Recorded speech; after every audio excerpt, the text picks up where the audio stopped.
Baik, terima kasih Bung Rocky sudah hadir di Kota Trenggalek. Saya orang baru di sini. Saya warga Kota Trenggalek yang baru 3 bulan tinggal. Sebelumnya saya di Ambon. Saya dari Ambon. Salam semuanya warga Trenggalek. Tadi saya sempat mengangkat tangan sebelah kiri ketika menyanyikan lagu Darah Juang. Kenapa? Saya ada di Reformasi 98 ketika hal itu terjadi. Terima kasih. Dan saya cuma mau bilang bahwa setiap kali Darah Juang dikumandangkan, baiknya Anda mengangkat satu tangan kiri Anda untuk sebuah perjuangan yang tidak pernah berhenti. Oke. Namanya dulu Mbak. Oh ya, saya Insani Syahbarwati. Saya dosen ITB, Institut Teknologi Bisnis Trenggalek. Saya dan beberapa mahasiswa saya ada di sini hadir karena saya memprovokasi mereka harus membuka nalar lebih luar biasa lagi. Karena saya ketika tiba di sini, saya melihat kota ini minim literasi. Saya berjalan seluruh kota ini dan tidak menemukan satupun toko buku, Bang. Itu menyedihkan buat saya. Kenapa? Karena hampir seluruh kota ini tidak ada saya temukan toko buku, yang artinya masyarakatnya terlalu minim atas literasi. Apa yang tadi mungkin Bung Rocky sampaikan bisa jadi juga tidak banyak yang tahu.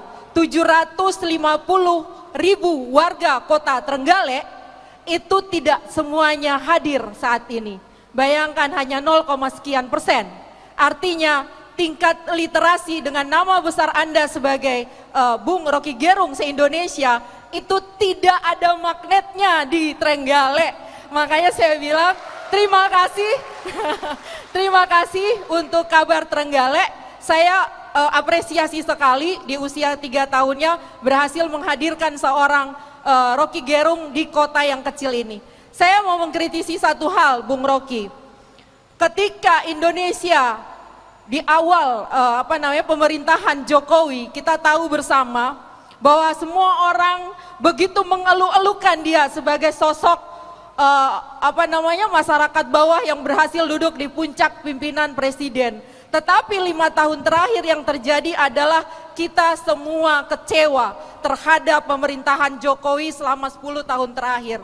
Kenapa? Ada kepentingan-kepentingan lain yang muncul di sana, termasuk di dalamnya dia mencoba mewariskan Wakanda terhadap anak-anaknya. Apa yang Anda sebutkan tadi terkait dengan kondisi IKN saat ini, alangkah menyedihkan sebab kondisi pendidikan Indonesia bahkan gaji dosen sangat minim di Indonesia. Kenapa kemudian membangun sebuah ibu kota yang sama sekali hanyalah sepenggal mimpi yang membuat masyarakat Indonesia saat ini bermimpi pada sesuatu yang semu sebenarnya. Padahal jika dana untuk IKN itu dilakukan untuk seluruh Indonesia, apalagi di Maluku misalnya, yang kepulauan atau Riau yang kepulauan, yang kondisi pendidikannya sangat-sangat minim. Apa pendapat Anda tentang itu? Terima kasih. Selamat datang di bumi terang ing galih untuk Presiden Akal Sehat. Saya Sujiono Bung Rocky, asli tumpah darah di Trenggalek. Insya Allah cukup mengenal. Tadi sudah sedikit saya istilahkan menginspirasi Bung Rocky. Karena dalam petualangan akal sehat saya sejak masih kuliah tahun 80 yang lalu, saya juga sudah ketemu dengan yang namanya Socrates. Yang kesimpulannya saya tidak tahu apa-apa. Bung Rocky nanti oke. Karena itu Bung, kalau untuk bumi teranging galih dalam konteks ini, kita ini hanya manusia ciptaan yang harus sadar keterbatasan akal sehat kita.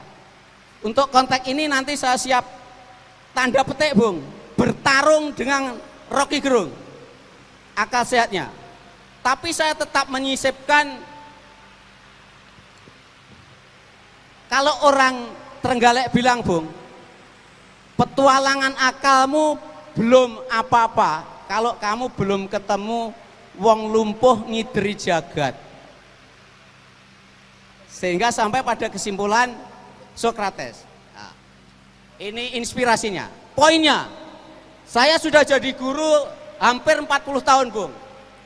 Untuk konteks pemberdayaan akal sehat, saya pengalaman di Trenggalek ini, saya kembali ke Trenggalek setelah sempat jadi dosen kira-kira 11 tahun, tahun 2000, saya memperjuangkan pengembangan akal sehat itu, Bung, bahkan di lembaga pendidikan, itu tidak segampang retorika.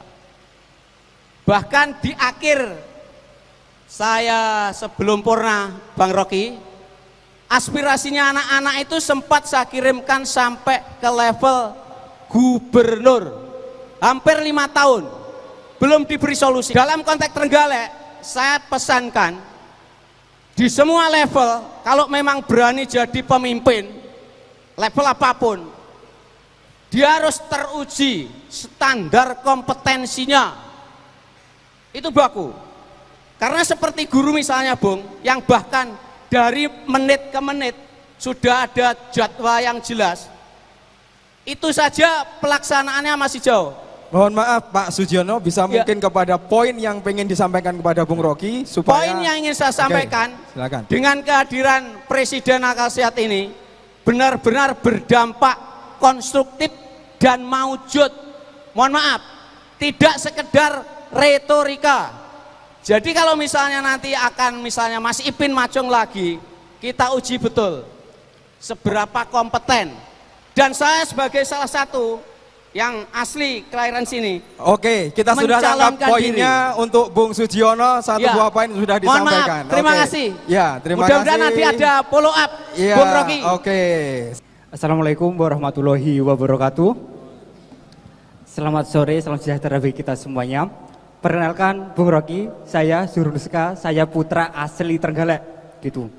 Terkait dengan isu tambang emas, saya salah satu orang yang tidak setuju dengan adanya tambang tersebut. Karena salah satu wilayah yang dipetakan itu adalah wilayah di Kecamatan Dongko, di mana itu adalah tempat tinggal saya, mulai dari saya kecil hingga sampai sekarang. Terkait hal itu, karena di sini saya juga masih muda, karena masih belum terlalu banyak pengalaman, maka salah satu cara yang bisa saya gunakan untuk menanggulangi tambang emas itu apabila jadi adalah saya menolak dengan cara mengembangkan salah satu wilayah di Kecamatan Dongko, yaitu dengan insya Allah akan membuka jalur pendakian Gunung Semungklung, gitu. Karena Gunung Semungklung adalah salah satu wilayah yang akan terdampak apabila di Trenggalek itu ada tambang emas, seperti itu. Jadi untuk saat ini untuk Gunung Semungklung sendiri masih dalam proses pengembangan, Bung, gitu. Kalau Bung Rocky suka daki silahkan, kalau ke Trenggalek mampir ke Semungklung nggak apa-apa, karena kemarin baru aja kami ambil video kemudian memasang jalur pendakian di sana, gitu. Pertanyaan saya adalah, apakah cukup peran saya sebagai putra asli Trenggalek untuk menanggulangi tambang emas itu adalah dengan membuka jalur pendakian tersebut, gitu. Karena saya benar-benar nggak setuju, karena di Semungklung tersendiri itu banyak sekali tersimpan sumber daya alam, kayak masih hutannya masih asli, mata airnya masih banyak, dan kayak flora faunanya masih terjaga di sana. Jika kalau itu terjadi, maka saya nggak tahu dampaknya seperti apa, gitu. Tentunya berdampak sangat buruk bagi lingkungan di sekitar rumah saya, seperti itu, Bung. Terima kasih. Oke, berikan tepuk tangan untuk 3 orang penanya kita.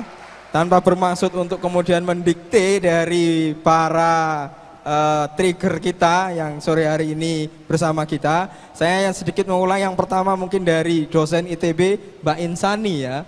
Ini kegalauan, kegundahan terkait dengan disparitas antara pendidikan dengan konteks yang hari ini sedang kita alami dengan kebijakan pemerintah pusat.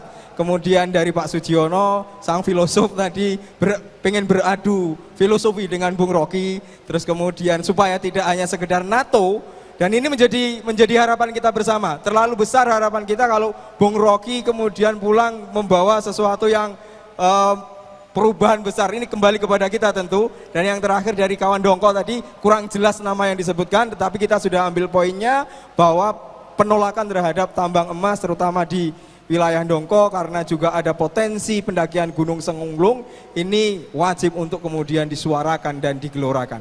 Monggo mungkin Bung Rocky atau Bung Diki dulu untuk bisa menanggapi. Kami persilakan. Oke, tidak usah berebut. Iya. Bu dosen, terima kasih Bu dosen tuh. Darah juang. Kita diingatkan kembali peristiwa di 98 oleh seorang dosen yang memutuskan untuk mendidik. Dia memilih menjadi pendidik, sementara teman-temannya memilih jadi komisaris. Di angkatan yang sama. Kalau kita tanya kenapa dia memilih jadi pendidik? Karena bagi dia problem bangsa ini adalah pendidikan, bukan infrastruktur. Pak Jokowi memperpanjang jalan tol sambil memperpendek jalan pikiran. Dia pro infrastruktur, dia pro jalan tol bukan jalan pikiran. Nah Insani memilih sesuatu yang kadang-kadang orang anggap kalau Anda aktivis 98 itu ada yayasannya tuh, penyaluran komisaris. Tapi saya kira banyak orang yang menunjukkan akal pikirannya secara sehat dengan memilih sesuatu yang menjadi sumber utama krisis kepemimpinan di negeri ini, yaitu pendidikan. Itu setara dengan keterangan yang kita bisa baca bahwa IQ orang Indonesia itu cuma 78 atau tinggal 78 di Asia.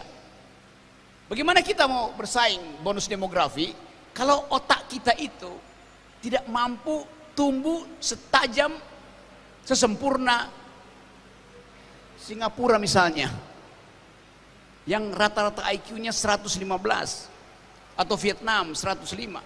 Jadi dari awal yang diterangkan oleh Pak Jokowi bonus demografi udah pasti gagal, karena itu cuma retorika. Faktanya tidak ada penambahan IQ nasional. Dan itu terlihat dalam pemilu yang lalu. Jumlah pemilih Indonesia 78% di pemilu kemarin hanya lulus kelas 7, artinya tidak lulus SMP bahkan. Nah inilah sumber dari politik BLT. Disogok pakai BLT, lupa dia tentang tugas negara. Jadi terkait betul di sini pilihan kita apakah Trenggalek. Kalau saya baca misalnya statistiknya, berapa rata-rata usia sekolah di Trenggalek? Berapa banyak tadi dia protes kemampuan naratif dari anak-anak muda Trenggalek untuk bahkan mendalilkan bahwa kita menolak tambang emas dengan argumen ABCD. Kalau tadi diminta misalnya, oh Anda menolak tambang emas sama, karena ada pilihan tambang emas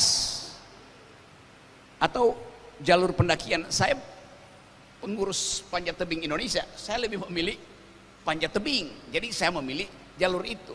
Tapi bagi mereka yang membutuhkan kehidupan sehari-hari, bahkan untuk menjadi penambang liar, dia pasti memilih tambang itu. Nah di situ perlu argumentasi. Tapi argumentasi yang disebut argumentasi kalau ada duel naratif. Kita tidak lihat ada duel narasi yang bermutu, bahkan di tingkat pusat. Semua talk show yang ada di Jakarta itu ya isinya omon-omon doang.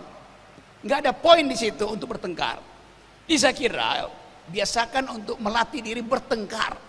Ini mahasiswa, kalau Anda lagi ngadapin dosen itu bertengkar dengan si dosen supaya terjadi dialectics, supaya terjadi percakapan untuk menghasilkan jalan pikiran. Jadi kalau Ibu Insani lagi nerangin, kamu jangan ganggu-ganggu pada dia, menggeleng aja tuh. Menggeleng artinya ingin cari perkara dalam pikiran. Rektor bicara, geleng-geleng aja tuh. Sampai saudara tahu bahwa saudara harus mengangguk. Mengangguk itu tanda feodal. Jadi jangan pernah mengangguk ketika Anda sedang belajar. Dosen yang baik dia akan ajak mahasiswanya untuk bertengkar, bukan untuk menerima perintah. Itu dasarnya tuh. Ya sekali lagi itu terkait juga dengan tadi Pak Dukun, siapa namanya? Pak Yudhoyono. Dia bilang tadi jangan retorika aja karena Socrates ABCD. Lo Socrates itu ahli retorika, Pak. Itu aja udah kecil. Tapi saya tahu yang dia maksud. bahwa selalu mesti ada sesuatu yang dihasilkan dari retorika, yaitu akibatnya harus menimbulkan keinginan rakyat untuk berproduksi. Itu namanya. Jadi kalau cuma retorika aja, itu sama dengan Pak Jokowi bicara soal IKN, isinya retorika. Nggak ada yang masuk ke IKN sebagai investasi. Kalau saya beretorika, memang tugas saya beretorika. Kan saya bukan pengambil kebijakan. Yang mestinya mengambil kebijakan justru yang berretorika. Ambil kebijakan kan kacau negara ini kan. Saya memilih untuk menjadi pengkritik kekuasaan, bukan pemberi solusi. Saya gaji menteri untuk mereka cari solusi. Tiba-tiba mereka tanya saya, solusinya apa? Ya berhenti saudara. Jadi mesti ada kenekatan kita untuk mengatakan bahwa fungsi kritik itu tidak memerlukan solusi. Solusi itu bonus. Kalau saya kritik, saya kasih solusi, itu bonus aja. Tetapi harus ada aktivitas yang mengkritik kebijakan. Itu partai oposisi itu. Nah, oposisi ini yang tidak ada di Indonesia. Semua proposal publik harus melalui filter oposisi itu.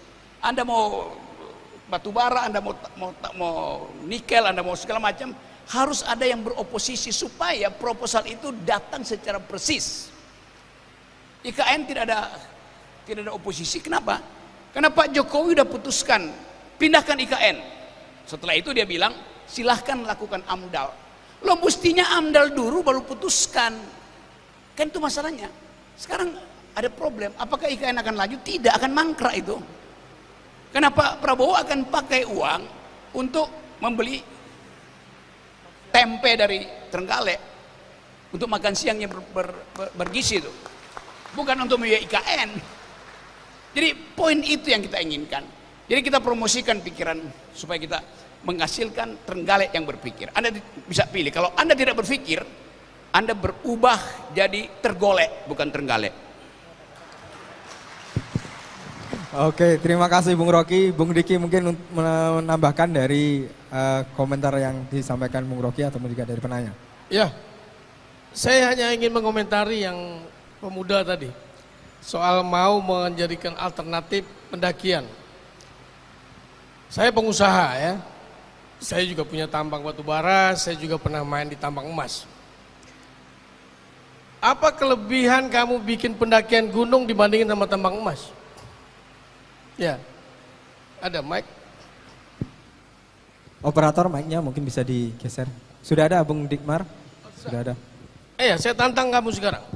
Saya penambang emas, saya masih tetap pengen nambang emas. Kamu bilang mau kamu ganti dengan pendakian gunung. Apa kelebihan pendakian gunung kamu dengan saya tambang emas? Karena kalau dari prinsip saya itu, sugih itu tidak harus dengan bondo. Gitu. Karena ada istilah sugih tanpa bondo, dikdoya tanpa aji gitu ya. Jadi indikator kesugihan seseorang itu tidak hanya dengan diukur dari harta atau apa, tapi bagaimana kita itu dapat bermanfaat bagi orang lain. Itu yang pertama. Kemudian yang kedua, kenapa saya nggak setuju? Karena dampaknya itu sangat luar biasa. Karena di Semungklung itu sendiri adalah di situ kayak mata airnya itu banyak sekali yang digunakan mulai dari Kecamatan Dongko, Pulih, bahkan Panggul. Jadi 3 kecamatan itu sumber airnya di situ, seperti itu. Kemudian di sana itu juga flora faunanya masih banyak sekali gitu. Maka kami dan prajurit rimba itu untuk menanggulangi tambang tersebut adalah dengan membuka jalur pendakian dengan harapan semoga ini tidak dapat ditambang seperti itu, karena apapun sebaik apapun tambang pasti ada punya dampak yang negatif itu dalam jangka waktu pendek ataupun panjang pasti ada dampak negatifnya itu seperti itu. Terima kasih. Oke. Saya sudah keliling ke beberapa negara Eropa. Saya tidak pernah lihat air di Indonesia sebersih air di Eropa. Saya tidak merasakan udara di Eropa yang segarnya seperti di negara kita, misalkan di Jakarta, Surabaya. Padahal itu di ibu kota negara. Saya kasih gambaran. Dulu juga mereka sama. Mereka lakukan penambangan emas, mereka juga lakukan penebangan hutan. Sehingga akhirnya negara-negara itu kehilangan paru-paru negaranya. Kemudian dia meminta negara kita yang masih lengkap hutannya, lantas dia bilang tidak boleh Anda tebang karena ini adalah paru-paru dunia. Sementara kita, negara kita memang bisa menghidupkan rakyatnya dengan sumber daya alam yang ada. Ini kontradiktif ya. Ya, di satu sisi saya mengerti, ya, saya hanya ingin memancing, bukan saya orang yang pro dengan tambang emas. Anda lihat statement saya jelas orang yang tidak setuju penambangan emas. Tapi Anda jangan cuma bicara tidak setuju, kemudian mencari arti pendakian. Anda tahu nggak nilai ekonomisnya berapa? Kalau saya tambang emas dengan cara yang benar, dengan teknologi yang baik, saya bisa memakmurkan negara, rakyat yang ada di Trenggalek. PDRB Anda, ya, produk domestik regional negara bruto Trenggalek itu paling rendah nomor 2 di Jawa Timur, hanya 30.000 saja. Sementara di Malang sudah 170 sekian, kemudian di Kediri 245, jauh sekali. Pendapatan per kapita Anda hanya 30.000. Kalau saya bikin tambang emas dengan baik, mungkin saya bisa bikin Anda 350.000 PDRB-nya. Kenapa tidak? Kalau saya seorang petambang yang punya etika lingkungan, Anda saya tantang, Anda melarang saya, Anda punya hitungan sosial ekonominya enggak? Punya hitungan value ekonomi tidak? Anda bicara carbon value. Oh, kita punya carbon value. Bupati sedang menyiapkan memberikan carbon value ya, carbon kredit. Kamu tahu nggak, Eropa itu membuat carbon kredit itu supaya negara-negara berkembang yang bisa menjadi paru-paru mereka tuh tidak membabat hutannya. Sehingga dibiarkan aja dia hidup dengan ekonomi seadanya, tapi paru-paru dunia tetap ada. Jangan terjebak juga sama hal-hal yang begitu. Ya, jangan terjebak juga dengan NGO anti lingkungan hidup yang menyampaikan bahwa Indonesia harus melestarikan hutannya karena itu akan bisa merusak ekosistem di negara. No, itu kebutuhan mereka. Carbon kredit itu nilainya tidak semahal kalau kita mampu memendayakan alam kita dengan benar. Yang kita khawatirkan adalah investor yang mau masuk ke situ adalah negara asing yang punya saham 95%. Sehingga nggak mungkin dia berpikir moral, pasti dia berpikirnya cuan gue mesti banyak dan cepat. Itu yang harus Anda takutkan, kan? Jadi Pak Bupati, jangan kamu bilang saya menolak, kamu tantang Bupati. Pak Bupati, kalau Anda izinkan itu, berapa PDRB kami akan meningkat, berapa tahun PDRB itu akan meningkat, berapa nilai PDRB-nya, dan jaminkah tidak ada kerusakan lingkungan. Itu dong tantangannya. Kalau dia bisa menyebutkan angkanya, baru kamu kasih. Mana buktinya? Mana visibility study-nya? Mana amdalnya yang membuktikan itu? Kalau cuma sekedar saya tidak setuju pada mata air bagus. Eropa itu tidak punya mata air bagus, tapi airnya bisa diminum langsung dari keran. Iya. Eropa itu air dari keran mereka bisa minum. Nggak punya mata air bagus. Mereka teknologi bisa melakukan itu. Jadi jangan juga kita terperangkap sama hal-hal yang membuat kita kayak naif. Ya, saya setuju pelarangan itu, tapi mesti sangat-sangat objektif, sangat-sangat punya argumentatif, bukan cuma sentimental. Nggak usah tambang emas, lalu kamu hidup melarat seperti biasa dengan 30.000 per kapita. Ngapain? Kenapa tidak bisa dilakukan dengan solusi lain? Ya, saya coba pancing Anda mau bicara apa sekarang? Anda tetap ngotot mau melarang, silakan, tapi argumentasinya apa? Terima kasih. Oke, terima kasih Bung Dikmar. Memberikan pandangan yang berbeda terhadap aktivitas penolakan terhadap tambang. Menjadi tugas baru bagi teman-teman pemilik akal sehat di Trenggalek untuk kemudian mengkaji lebih dalam terkait dengan analisa-analisa ekonomi yang kemudian kita bandingkan. Karena kalau membandingkan antara kebijakan dengan kondisi real yang ada, mestinya harus apple to apple. Kalau pemerintah menawarkan ekonomi, tentu kita juga harus lawan juga dengan analisa ekonomi. Teman-teman di Dongko siap ya untuk kemudian membuat analisa terkait dengan nilai ekonomi ketika kemudian kita tetap mempertahankan kelestarian alam kita dibanding dengan kemudian ketika ada investor yang masuk untuk melakukan pertambangan. Siap ya?